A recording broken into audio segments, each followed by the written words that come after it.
wines you can bring to Thanksgiving that will actually stand out and that won't break the bank. I want wines that are versatile and food friendly. For an under the radar red, I love Banshee's Pinot Noir. It's a more medium body Pinot Noir from Sonoma County. It's got a couple different layers, spices, blackberries, maybe even like a cinnamon. I just think this is the most perfect under or around $20 red Pinot you can find on the market. My husband and I stayed at the North Block Hotel in Yountville for our 1-year wedding anniversary, and this was the welcome wine they gave us, and I had to take a picture of the bottle because I loved it so much. I've since repurchased multiple times. For white, I would go with my all-time favorite, Cloudy Bay. This is a Sauvignon Blanc, and while yes, it is a bit citrusy, it does have this like refreshing zest that cuts through, so I don't think it's going to take away from the richness of the sides. This is going to be such a nice addition to the table. This is about $30 a bottle, and back when I was nannying in New York City, one of the moms told me she always gets a case of this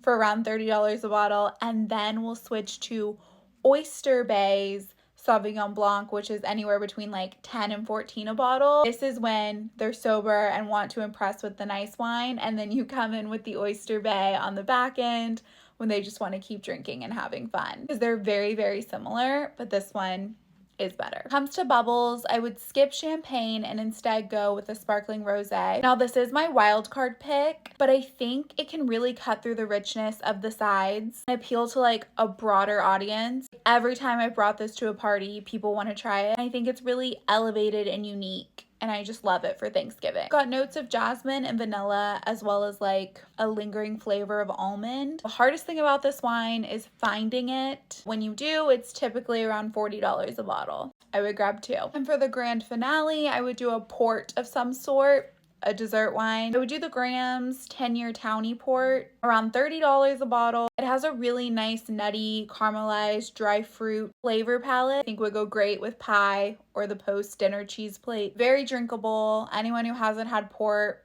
great introduction to it. And if you wanted to get really fancy with it, I would pick up the Amaro Nonino, I think is how you say it. It's an orange bitter liqueur, kind of like the masculine equivalent of an Aperol. Family members that love a Negroni or an old fashioned. This comes in just under $50, but I think it is so worth the price. This is great to drink just on its own with an ice cube. And I would also pick up cinnamon sticks and or the Star of Aransas to throw in the drink as well, just to really spruce it up. Such a great, unique, and easy Thanksgiving cocktail. This is a great aperitivo or digestive at the end of the meal. I promise the men in your family will be impressed and the ladies will love it too. I hope that helped, and go ahead and hit that follow because we'll be talking Thanksgiving all